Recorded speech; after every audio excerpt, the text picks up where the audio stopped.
All right, we are going to take a little break from battles for a bit and talk about something that is very much a part of the game, and that is RNG, the random number generator.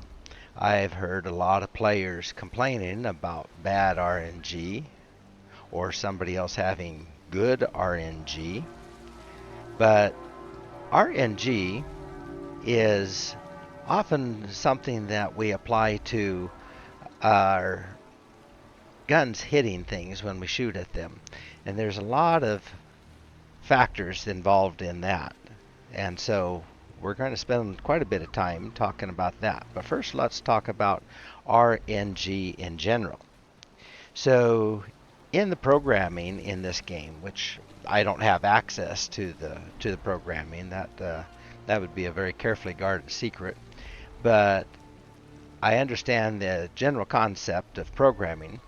When an event occurs in the game, such as you fire your guns, there is some element of a percentage of chance that you are going to first hit your target and then second have a certain effect on that target.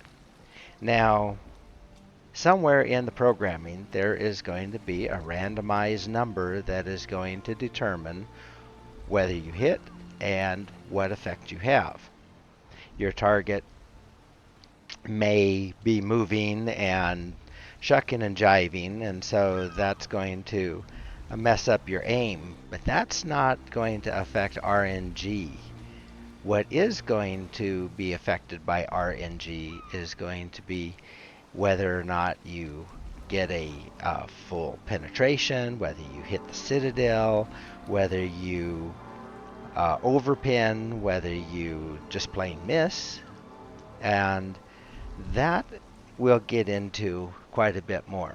Now, some other things that are affected by RNG, if you throw a shell out there, high explosive shell, HE, and sometimes it'll start a fire, sometimes it doesn't.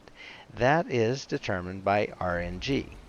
We're taking a look at Rune right now, and I just got this ship, and I have been driving it around a little bit this morning, and she has pretty good accuracy. However, I don't have any of the module builds on her yet, and so she's a good one to look at as to what's going to be affecting my RNG. Now, under the third tab here, one of the biggest factors that is going to affect my aiming has to do with my aiming systems mod 1, which is going to give me a better shell dispersion. If I don't have that enabled, which right now I don't, then my shells are going to be dispersed over a wider area. And we'll talk about what that's going to look like when we get into a little bit more of the technical stuff. But I can reduce that significantly. It says negative 7% dispersion. That actually has a considerable effect, a positive effect on your aiming by having that. And so I have that enabled anytime I have it available, especially on my battleships. Now, when I look at my current situation with my main batteries, I have a maximum dispersion right now of 145 meters. And that's at maximum range at 16.2 kilometers. It would get worse when I'm running my spotter plane that extends me out further, but it is better when I am firing from up close, as I sometimes am when I surprise a destroyer or somebody up close. So 145 meters of dispersion. That means that I have my shells potentially scattering from one end to the other of 145 meters. Now, 145 meters is about 435 feet. So when you fire at another ship, your shells could scatter from one end of the ship to the other depending on whether it is sitting broadside to you or whether it's angled towards you. You might actually miss with a bunch of your shells. Happens a lot, especially when you're firing at a destroyer that is bow on to you or stern on to you, and the beam of a destroyer is, say, 30, 40 feet wide, if that, and the length of a destroyer might only be about 150 to 200 feet. So you, if you're aiming directly at the center of the ship and it's sideways to you, then your shells will scatter back and forth across the length of the ship. If you're firing at something that is angled towards you, then you have less chance of hitting it, of course. Now, when you are a battleship, and let's take a look at the Iowa, who has good accuracy for a battleship, and yet its dispersion is 294 meters. Now that's getting on to being pretty close to 300 feet, or 900 feet. Now 900 foot from bow to stern, that's the far greater than the distance of most cruisers and the length of any destroyers. That is equaling the length of Iowa herself, which is barely over 1,000 feet. So it is easy for Iowa to miss. And then there are a lot of other factors involved. So when you talk about accuracy and RNG, that is what we're talking about here. Now, real quickly, let's compare the accuracy of Iowa to the accuracy of Rune.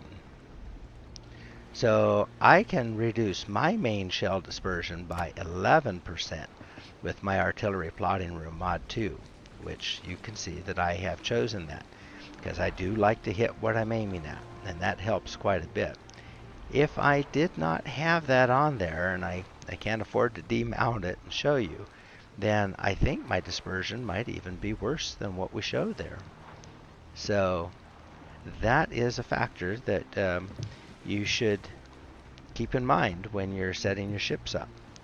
Now, let's take a look at what really affects dispersion and the so-called RNG.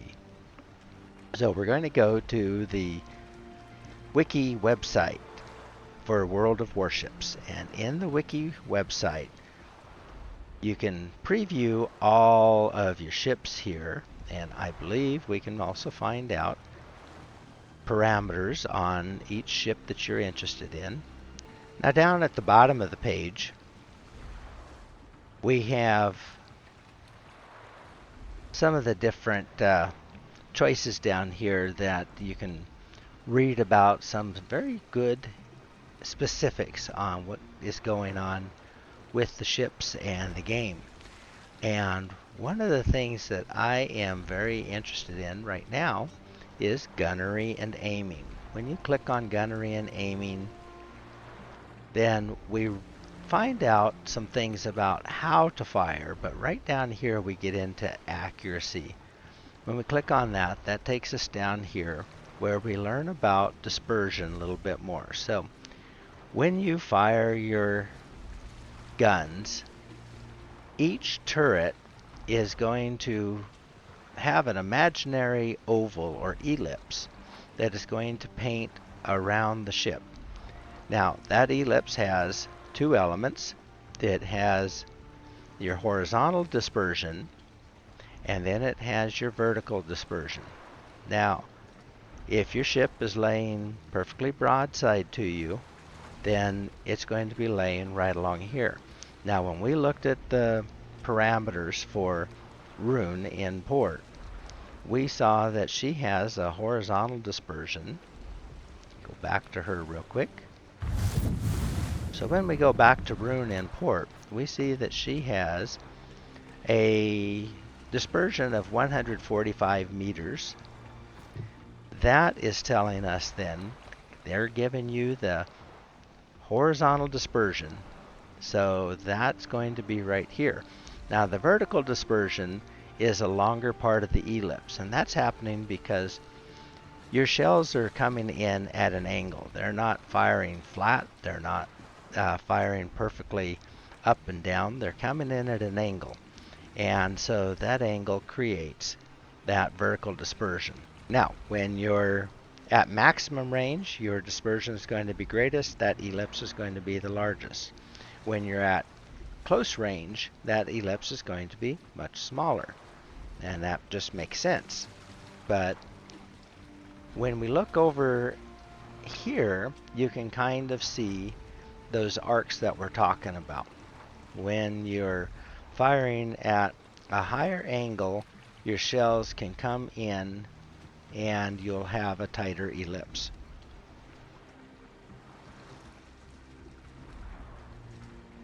In the videos that Work Aiming provides, and we'll take a look at where they have those, they talk a lot about a Gaussian distribution.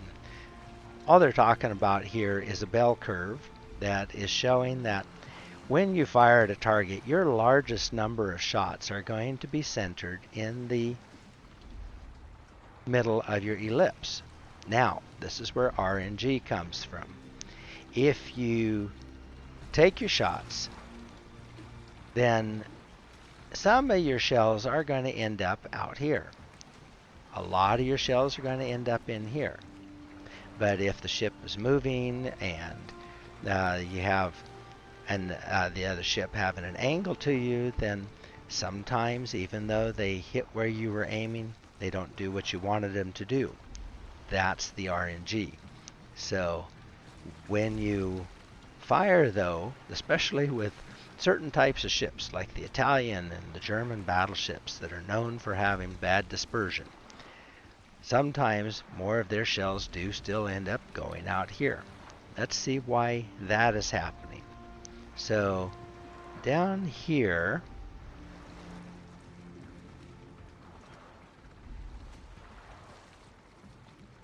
we get into something called sigma. Each ship is assigned a sigma value, and that sigma value is going to, as they explain here, it's going to make your shells want to cluster together into the center of your target. If you have poor sigma, then your shells are going to tend to scatter more. If you have good sigma, then your shells are going to end up clustering into the middle, which we love to see. Now, sigma that is close or higher than 2.0 is considered really good sigma. Sigma that is in the 1.7 to 1.5 range are considered really poor. And so when we look down here, you can see the sigma values for, well, these are all the general sigma values. So if you're in the Rune, then you're going to have a Tier 9 cruiser is going to have a sigma value of 2.05. So that means that Rune's going to cluster toward the middle of her ellipse, but her dispersion is still going to have 145 meters potential dispersion, but more of her shells are going to end up in the middle of the ellipse where she's aiming. However, if I am on the Fuso or the New Mexico, then I have, my shells are at they're going to scatter all over the place because that sigma value is going to get multiplied into the dispersion and going to cause those shells to be scattered. And with New Mexico, you don't have a whole lot of those shells anyway. So that is why sometimes when you have a ship that has really good capabilities otherwise, real strong guns, they don't hit what you're aiming at. So when we look at Leon and Sinop that I have been seeing a lot in ranked battles, they scatter their shells out quite a bit. And that's what's going on there. Now, remember, your shells can scatter to, if you're aiming at a perfectly broadside ship at maximum range, then you could be scattering shells easily in front of a ship and behind a ship and between you and the ship and on the other side of the ship, and have only one or two of your shells actually hit the ship. And then when they do hit, then there's a chance that you might end up having an overpin because they hit higher than where you aimed. They might actually hit the water just by the ship and not actually penetrate the hull, or you might get full penetration and cause a citadel. That's RNG, and it does happen. It's the reality. Now, these ellipses that we're talking about are calculated each time you fire a turret. So if you have a one gun turret on a destroyer, then you're going to get an ellipse for each turret. If you have 4 turrets, then you're going to get a slightly different ellipse for each one of them. And that's just because of something called parallax, the difference in the angle from a turret that is on the front of the ship compared to a turret that's at the rear of the ship is going to throw off the aim, so they had to give each one of them a different ellipse. However, when you're firing multiple barrel turrets, such as in the Iowa that has 3 barrels on her turrets, then the 3 barrels on the same turret are going to fire through the same ellipse. Now, each of those barrels, though, is going to generate a different RNG for what might happen to that shell when she finally gets downrange.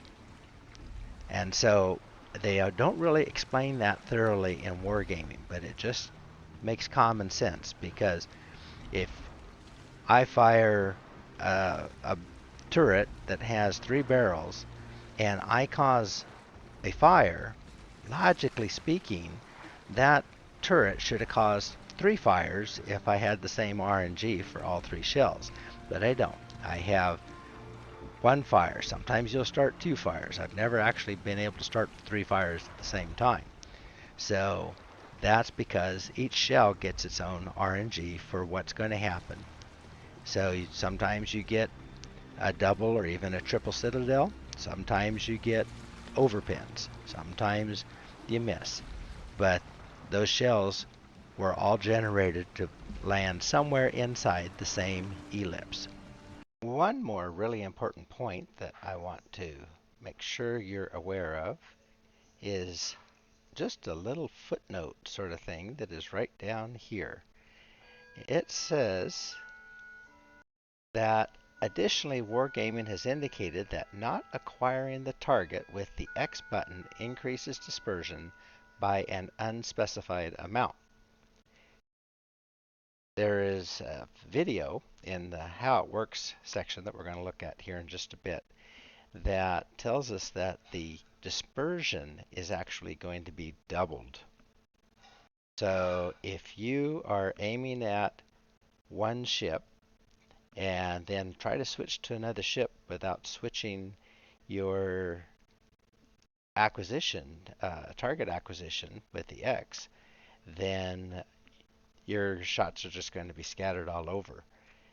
So really important that whatever ship you're aiming at, that you are showing that that target is acquired. So now let's take a look at the How It Works videos. A great little resource here that you ought to look up called How It Works. And in one of these videos, and each of these is running give or take 5 to 7 minutes long, is firing and dispersion. This explains with real good animation and effects and all that exactly what could happen with your shells when they hit, and why a well-aimed shell sometimes doesn't hit the Citadel, doesn't destroy the other ship. And it also explains why sometimes an AP shell will actually land in the water next to a destroyer and cause a lot of damage to the destroyer. I never understood that until I watched this video. And so I'll encourage you to do that, but I'll give the secret away there is that when you fire an AP shell and it hits the water, it automatically arms and explodes.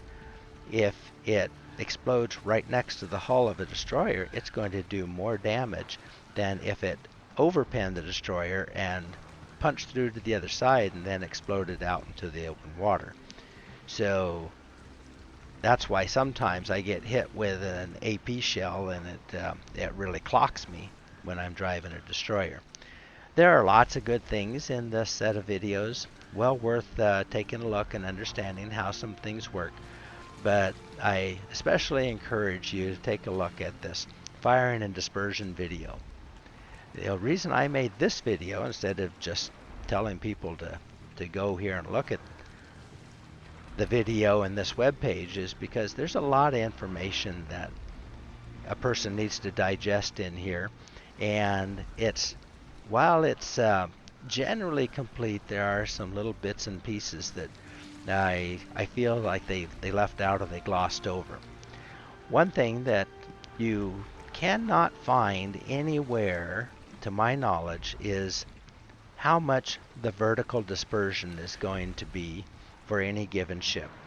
And I don't know if that is something that is a set number or if it's a number that changes. I think it's a number that changes according to your angle here of your ballistics. If you're firing with a high arcing shell, you're going to have a smaller vertical dispersion. If you're firing a flat shell, you're going to have a wider vertical dispersion. Now real quickly, back to the how it works videos. Another really good video worth watching is pretty far down here, and that is understanding how armor works. This video is going to explain what happens when a shell hits the armor of another ship, and whether you're going to get an overpin, whether you're going to get just a simple penetration, or whether you can penetrate into the citadel of the ship is determined by the angle that the shell hits the armor and how much armor there is and what the caliber of the shell is. So this is a really good video to watch. It's a little over 10 minutes long, but it is definitely worth it. So, all right, so to wrap things up, RNG is definitely part of the game. So is there anything you can do about it? Well, one is making sure that you put as many shells downrange as possible without giving up your own broadside. But anytime you're shooting, you're putting shells inside that ellipse. When you have a ship that is nose into you or tail on, if you're loaded with AP, fire at the guns, especially where the turrets are meeting the deck. You have a tendency to penetrate down further and possibly do some damage, might even make it into the citadel. If you are looking at a broadside ship, then you want to aim underneath the guns normally or directly under the smokestacks, and you want to hit the waterline. But if you're loaded with HE, then if the ship is angled, you want to be aiming at the superstructure. If they're dead on to you, then definitely a superstructure. If they're angled a little bit, then anywhere that you can hit along the deck is going to do damage to things like secondary and AA mounts, torpedo tubes, lighting fires, and all of that. And if you're aiming at a broadside with HE, then again, aim at the deck, aim at the superstructure, or upper parts of the hull. Sometimes on lighter ships, you can do good damage with HE on the upper part of the hull. You're not going to get a citadel on most cruisers and no battleships that I can think of with HE, but you can still do a lot of damage. Don't be afraid to take shots at long range, even though it does cause that dispersion ellipse to be a little bit larger. You're still going to put one or two shells on that target, and even if you're shooting at a DD, you chip away at his health pool.